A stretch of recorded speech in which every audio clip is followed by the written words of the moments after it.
Bonjour mes chers élèves. Alors maintenant on va passer à la partie électricité. La partie électricité, comme vous voyez, ou bien on va voir, elle se compose de 4 chapitres. C'est le dipôle RC, le dipôle RL, les oscillations RLC. Bien sûr, on va parler des oscillations qui sont libres. Ça, c'est pour PCS, VT. Et pour les sciences maths, on va voir RLC, forcé. Pour les sciences maths. Alors, déjà, très bien. Continuons, s'il vous plaît.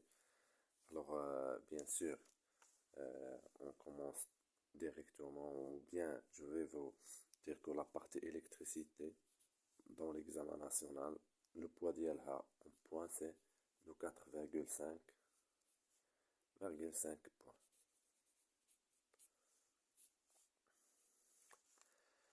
Donc il faut faire attention, il faut bien suivre. Alors on commence directement par le dipôle RC. Alors le dipôle RC, s'il vous plaît, et le constituant principal du dipôle RC, c'est le condensateur. Le condensateur. Alors le condensateur, le symbole du condensateur, elle est là. Voilà le symbole d'un condensateur. Alors ces deux, ils sont appelés armatures. Ce sont des armatures, ils sont de même taille. De même taille. Et l'espace qui les sépare, on l'appelle, c'est un isolant. Isolant diélectrique. Voilà, isolant diélectrique. Alors, bien sûr, si on veut faire une petite définition, qu'est-ce qu'on peut dire concernant le condensateur? On peut dire que, alors, c'est un dipôle, c'est un dipôle, c'est un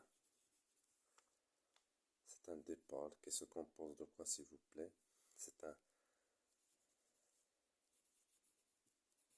dipôle qui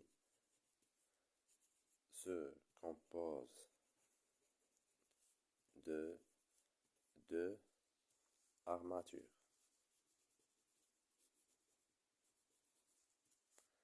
Les deux armatures sont séparées par quoi? Par un isolant diélectrique. Isolant diélectrique. Voilà la définition d'un. Alors, bien sûr, quelles sont les relations qu'on doit travailler avec et quelles sont, bien sûr, les relations principales du condensateur. Alors, en premier lieu, on parle de la charge électrique. La charge électrique du condensateur. La charge électrique, elle est notée Q. Elle est exprimée en coulomb. C. Bien sûr, je vous devez savoir les conversions. C'est quoi? Millicoulomb, c'est 10-3. 10-3 coulombs. Millimètre, 10-3. Microcoulomb, c'est 10-6. Nanocoulomb, c'est 10-9. Pico, c'est 10-12. Voilà les sous-multiples de Coulomb. Très bien. Alors la relation, bien sûr, un condensateur, euh, le condensateur, elle est là. Bien sûr, vous savez, on peut mentionner le sens de I, le condensateur C, de capacité C, et la tension entre les bornes, c'est UC, U condensateur. Laquelle la relation qui lie la charge et Et la tension, c'est bien sûr Q égale à C fois UC. C'est une relation fondamentale dans le dipôle RC. Je dois savoir la signification et les unités. Ça, c'est la charge, on vient de dire, il est en coulomb. Ça, c'est, je vais l'écrire quand même, c'est la capacité. C'est la capacité en farad. En farad F. Et je dois faire attention, conversion.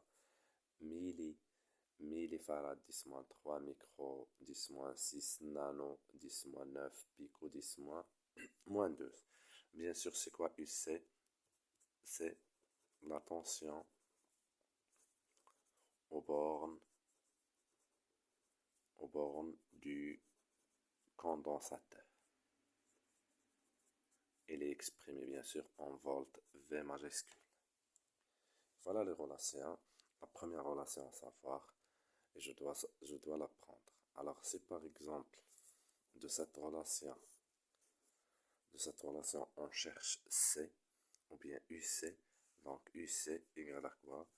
UC, on va faire passer ce C vers l'autre côté. Alors, vous voyez ici, c'est multiplié, donc lorsqu'on va le faire passer, il passe par division, donc UC égale à QLS. Voilà la relation. Il faut la prendre, s'il vous plaît. Donc, on passe à autre chose.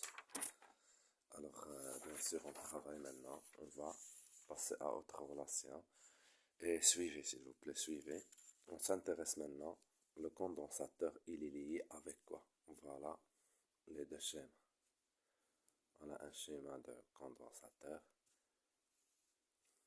Et voilà, autre schéma. Condensateur. Alors, si le condensateur est lié à ce générateur, ou bien si le condensateur est lié à ce générateur. Très bien, alors ce générateur, il va nous donner une intensité de courant I0, ou bien I, il est majuscule. La tension, bien sûr, ça c'est un générateur idéal de courant. C'est un générateur idéal du courant. Il faut faire attention, s'il vous plaît. Il faut bien lire l'énoncé de l'exercice. Et ce générateur, c'est un générateur de force électromotrice. C'est un générateur idéal. Générateur idéal de quoi? De tension. De tension. Très bien. Alors ici, s'il vous plaît, bien sûr, les relations à prendre. Bien sûr, ici, alors avec ce E est appelé comment? C'est force électromotrice. C'est une force électromotrice. Il est en volts. Alors bien sûr, avec ce E, le sens de E nous donne le sens de I. Je termine I vers le condensateur pour que je puisse représenter UC dans le sens contraire. Toujours I et U dans le sens contraire. Dans la convention, on l'appelle la convention récepteur. Même chose ici. Voilà I et voilà la tension UC. Alors, quelle est la relation appliquée ici? Bien sûr, ici, c'est la relation déjà vue en tronc commun. Et 0, c'est la charge divisée par delta T. Et delta T ici, c'est T0. Parce que alors, delta T, c'est la durée. C'est T moins T0. Ce T0 égale 0, donc on laisse seulement T. Alors, très bien. Bien sûr, ici, la relation qu'on doit appliquer, on va écrire I minuscule. I minuscule. Au contraire, ici, c'est I majuscule. I minuscule, c'est la dérivée de la charge Q par rapport au temps. Voilà, très bien. Essayons de suivre, s'il vous plaît. Alors, bien sûr, la relation, vous voyez ici, c'est Q, et vous voyez ici, c'est Q. Ici, l'intensité de courant électrique, que ce soit ici ou bien ici, l'intensité de courant électrique, il est en ampères. Il est mesuré par l'ampèremètre. exprimé en ampères, bien sûr, milliampères, micro, ainsi de suite. Alors, la relation qui va lier les deux, c'est bien sûr ce Q égale à C fois UC. Voilà. Alors, cette relation devient comment? I0 égale à quoi, s'il vous plaît? C'est C fois UC divisé par T. Et ici, c'est la relation qu'on va écrire, I égale à dérivée par rapport au temps. Je l'ai comme ça, C fois UC. Alors voilà la relation. Très bien, très bien. Essayons de suivre, s'il vous plaît. Je vous demande, si vous avez des questions, n'hésitez pas de me laisser un commentaire. Alors ici, si on cherche UC, si on cherche UC, donc on va avoir UC égale à quoi? Alors voyons, on va faire passer C et T vers I0. Est-ce que c'est clair?